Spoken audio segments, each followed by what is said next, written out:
ٹھیک ہے ہارون صاحب، کیا چیمہ صاحب کی غلطی اتنی بڑی تھی کہ اس حلقے کے اندر اب پی ٹی آئی موجود ہی نہیں؟ آپ نے جس طرح سے پی ٹی آئی کی بات کی، غلطی بہت بڑی تھی کیا؟ جب آتے ہیں تو اس طرح کے معاملات میں نرمی برتتی ہیں ہمیشہ. یہ کوئی الیکشن کمیشن نے تھوڑی کیا ہے، الیکشن کمیشن نے کر دیا، ٹھیک ہے، مگر عدالت تو ایسے معاملات میں کبھی سختی نہیں کرتی، اس لیے کہ عدالت کو کیا فائدہ ہے اس کا. اور دوسرا، ہم پاکستانی عدالتوں کی روایت یہی ہے کہ وہ عام طور پر اجازت دے دیتے ہیں. وہ غلطی اتنی ہی بڑی تھی، اور اس میں ایک تو اللہ اب بہتر جانے، اس لیے کہ ہم کوئی تحقیق تو اس سطح پہ نہیں ہوئی ہے، کہ ایک تو خیال یہ ہے کہ چیمہ صاحب نے خود ہی ایسا کیا جان بوجھ کے، انہیں اندازہ تھا کہ ہار جائیں گے. اچھا، لیکن میرا خیال اور ہے، میرا خیال ہے کہ وہ موصوف میں نا اوور کانفیڈنس بہت زیادہ ہے. میں اس سے زیادہ سخت لفظ نہیں استعمال کرنا چاہتا. ٹھیک ہے، مطلب انہوں نے جو اس کے بعد ایک انٹرویو دیا تو اس میں یہ کہا کہ 7% کا فرق تھا. میرے جیسے آدمی کے لیے 7% کا فرق کیا ہوتا ہے؟ آپ کے لیے کیا مطلب؟ آپ ابراہم لنکن ہے، آپ قائد اعظم ہے، آپ کوئی تو بڑی تاریخ ساز شخصیت ہے، آپ ایک معمولی ایک عام پولیٹیکل ورکر ہیں، ذرا زیادہ محنتی ہیں، ذرا آپ نے کاروبار زیادہ چمکا لیا ہے. تو اس سے یہ کیا ثابت ہوتا ہے کہ انسان کی اپنی صلاحیت اسے کامیابی دلاتی ہے. کامیابی اور ناکامی تو اللہ کی طرف سے ہوتی ہے، کامیابی میں بھی آزمائش ہے، ناکامی میں بھی آزمائش. صحیح ہے. آپ انٹرویوز کی بات کر رہے ہیں، ایک اور شخصیت کے انٹرویوز آج کل بڑے ہو رہے ہیں. میں خورشید شاہ صاحب کی بات کر رہی ہوں. ایک طرف تو ایک سیٹ کے لیے پیپلز پارٹی یہ الزام لگا رہی ہے نون لیگ کے اوپر کہ ووٹ خریدے جا رہے ہیں، مگر دوسری طرف وہ عجیب و غریب انکشافات اور دعوے کر رہے ہیں کہ کیا کرے گی پیپلز پارٹی اور کیا کرے گی نون لیگ. کیسے دیکھ رہے ہیں آپ ان کی باتوں کو؟ نہیں، آپ کا اشارہ اس طرف ہے جو انہوں نے کہا. بالکل، ڈیفینیٹلی ہارون صاحب اس طرف ہے. ہٹا دیا جائے گا تو وزارت عظمیٰ پہ جھگڑا، پرائم منسٹرشپ پہ کوئی جھگڑا نہیں ہوگا، وہ ہمیں آفر کریں گے، ہم انہیں آفر کریں گے. بڑی اچھی بات ہے. اس طرف آپ کا اشارہ ہے. بالکل ہارون صاحب اس طرف ہے.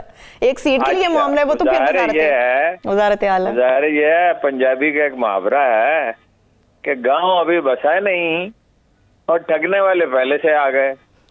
اب زیادہ سخت لفظ ہے، میں تو نسبتاً نرم لفظ استعمال کیا ہے. کوئی امکان ہی نہیں ہے. ویسے انہوں نے واضح کر دیا، آپ کو پتا نا پیپلز پارٹی نے، کہ ہم لانگ مارچ میں شامل نہیں ہوں گے. میں نے پہلے ہی آپ سے وہ ان ہاؤس تبدیلی چاہتے ہیں، انہوں نے واضح کر دیا ان ہاؤس تبدیلی. او بھائی، سینٹ میں جاؤ، وہاں آپ کی میجورٹی ہے، سنجرانی کے خلاف ووٹ آف نو کانفیڈنس کرو. جی، ابھی آپ کے لوگ غائب ہو گئے جب اجلاس ہوا، اور آپ یہ شیخ چلی کے منصوبے ہیں. شیخ چلی جو ہے وہ انڈے لے کے جا رہا تھا اور اسے پورا ایک مرغی خانہ اس نے بنا لیا تھا، اور وہ اسی عالم تصور میں اس نے پھر اس کا جھگڑا ہو جاتا ہے پڑوسیوں سے، تو وہ ٹوکری اس کی گر گئی، انڈے ٹوٹ گئے. تو بھائی اپوزیشن کے پاس کوئی لایا عمل نہیں ہے. حکومت کی تو جو نالائکی ہے اور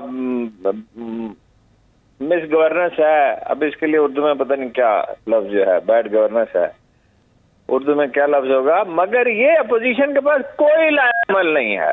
مولانا فضل الرحمان کا نقطہ نظر اور ہے، پیپلز پارٹی کا اور ہے، نون لیگ کا اور ہے. تو حکومت کہاں سے بنے گی؟ تو اب وزیر اعظم کے انتخاب کا سوال کہاں سے پیدا ہو گیا؟ اب میڈیا کا بھی کمال یہ ہے نا کہ خورشید شاہ بھی ایک ہیرو ہے، کیونکہ وہ 2 برس شاید یا اس سے کچھ کم عرصہ وہ نیب کی تحویل میں رہا ہے، تو اس کی وجہ سے وہ ہیرو بن گیا. میں آپ کو خورشید شاہ کے بارے میں ایک ایسی بات بتاتا ہوں کہ لوگ حیران رہ جائیں گے کہ انڈین سٹیزنز کو انہوں نے تصدیق نامے جاری کیے اور ان کے پاکستانی شناختی کارڈ بنے. یہ نہیں میں سمجھتا کہ انہوں نے دانستہ ایسے کیا ہوگا.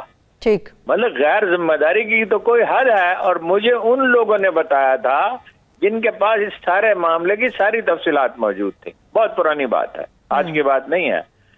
غیر محتاط آدمی ہیں، اور یہ کیا، یا شیری رحمان کیا، یا رضا ربانی کیا، یا دوسری پارٹیوں کے لیڈر کیا، بس جو لیڈر نے کہہ دیا ہے، پارٹی کے سربراہ نے کہہ دیا ہے، یہ اس کے وفادار ہیں. یہ عہد قدیم کے مظاہرے ہیں جو جاگیرداروں کی جنگیں لڑا کرتے تھے. کون سا نو کانفیڈنس اور کون سا وزیر اعظم؟ پھر ایک اور بات ہے، فرض کیجئے یہ تحریک کامیاب ہو جاتی. ناممکن تو دنیا میں سیاست میں کوئی چیز ناممکن تو نہیں ہوتی. کل حالات بدل جاتے ہیں اور تحریک اعتماد کامیاب ہو جاتی ہے. تو وزیر اعظم کون سا؟ پھر نئے الیکشن ہوں گے، پھر یہ نہیں ہوگا کہ وہ اسمبلی کام کرتی رہے گی۔ اور ایک بات اور آپ سے کہ جب یہ حکومت بن چکی تو لوگوں کو پتہ چلے گا کہ یہ اتنی ہی نالائق ہے، اس لیے کہ کرپشن سے تو یہ لوگ باز نہیں آ سکتے۔ اور پھر ایک سوال اٹھے گا، کراچی سے لے کے چترال تک، کافرستان تک ایک سوال اٹھے گا کہ نواز شریف صاحب آپ انڈیا کے خلاف بات کیوں نہیں کرتے؟ یا محترمہ مریم نواز صاحب آپ کیوں نہیں بات کرتے؟ تو یہ ابھی انسٹیبلٹی کے دور سے ہمیں گزرنا ہے، اور اس طرح کی ہزار مضحکہ خیز چیزیں ہمارے سامنے آتی رہیں۔ ٹھیک ہے، لیکن ہارون صاحب کیا اس ایلیمنٹ کے اوپر ہمیں غور نہیں کرنا چاہیے؟ چند دن پہلے بلاول بھٹو زرداری نے کہا کہ تحریک انصاف نے اور عمران خان صاحب نے اتنی کرپشن کر دی، اتنے قرضے لاد دیے ہیں کہ کوئی بھی آنے والی حکومت کو اس کو کور کرنے کے لیے 5 سے 6 سال لگیں گے۔ ممکن ہے کہ کوئی آنے والی اگلی حکومت اس کا بوجھ نہیں اٹھانا چاہ رہی، اس لیے پیپلز پارٹی نون لیگ کو آفر کرے گی اور نون لیگ پیپلز پارٹی کو آفر کرے گی وزارت عظمیٰ۔ یہ بھی ایک پہلو ہو سکتا ہے، لیکن گزارش یہ ہے کہ اس میں کسر تو کسی نے نہیں چھوڑی ہے۔ یعنی زرداری صاحب نے اتنے قرضے لیے جتنے پاکستان کی تاریخ میں نہیں لیے گئے تھے، پھر اس ریکارڈ کو توڑا نواز شریف نے، پھر اس ریکارڈ کو توڑا عمران خان صاحب نے۔ وہ قرضے جب بڑھتے چلے جاتے ہیں، آپ بہت سے ذاتی ایسے لوگوں کو جانتے ہوں گے، ہم بھی جانتے ہیں، جو قرضے لیتے رہتے ہیں اور ادا نہیں کر سکتے، پھر اس کے لیے اور قرضے لیتے ہیں، پھر اور قرضے لیتے ہیں، پھر گھر کا ساز و سامان بکنے تک نوبت آتی ہے۔ جب آپ اپنے اخراجات تک محدود نہیں رہتے، جتنی چادر اتنے پاؤں نہیں پھیلاتے، تو یہی انجام ہونا ہوتا ہے۔ ایک پہلو یہ ہے۔ دوسرا پہلو اس کا وہی ہے جو ہمیشہ جس کا ذکر ہم کرتے ہیں کہ ٹیکس آپ وصول نہیں کرتے۔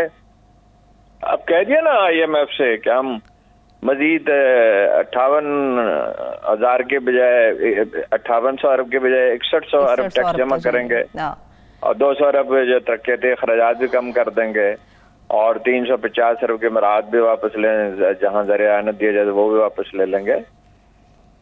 یہ جب کوئی قوم ایک صارف معاشرہ بن گیا ہے، آپ باقی تو چیزیں چھوڑیں، یہ اتنی قیمتی کاریں کس لیے امپورٹ ہو رہی ہیں جو ملک میں بنتی ہیں؟ اس پہ تو بعد میں بات کرتے ہیں۔ جی ٹھیک ہے۔ اچھا، کھانے پینے کے اشیاء 1.5-2 بلین ڈالر کی تو آخری دفعہ میں نے دیکھا تھا، اب اس سے زیادہ ہوں گی شاید۔ یہ کھانے پینے کی چیزیں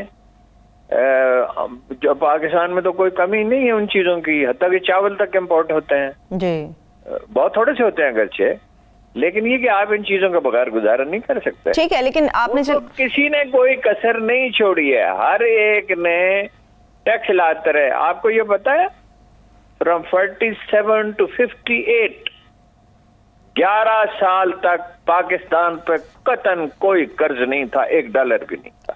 یہ اس کے بعد قصہ شروع۔ ٹھیک ہے، چلیے آپ نے ہارون صاحب اس کی بات کی ہے مہنگائی کے حوالے سے، اسی سے ریلیٹڈ ایک سوال پوچھ لیتی ہوں، ورنہ پھر مجھے عمران خان صاحب کے بارے میں بات کرنی تھی۔ IMF کے جو پوائنٹرز تھے باقاعدہ طور پہ ان کے اوپر کام شروع ہو گیا ہے، اس کی امپلیکیشنز کیا آئیں گی ملک کے اندر؟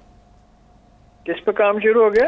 IMF نے جو شرائط رکھی تھی باقاعدہ طور پہ ان کے اوپر کچھ کام کر دیا حکومت نے ان کو تسلیم کرنے کا، اس کی امپلیکیشنز پہ بھی تو بات ہوگی نا۔ پیچیدگی ہے ہی نہیں نا، مہنگائی بڑھے گی، بے یقینی بڑھے گی، یہی اصل وہ چاہتے ہیں۔ IMF تو جہاں گیا ہے وہاں مہنگائی بڑھے گی، بے یقینی بڑھے گی، افراتفری پیدا ہوگی، اس لیے کہ ایجنڈا IMF کا امریکہ اور اس کے حلیف مرتب کرتے ہیں، اور جب یہ بڑھے گی تو ان کی خواہش تو یہ ہوگی کہ نوبت جو ہے یہاں تک پہنچے کہ لوگ سڑکوں پہ نکل آئیں اور ہنگامے ہوں۔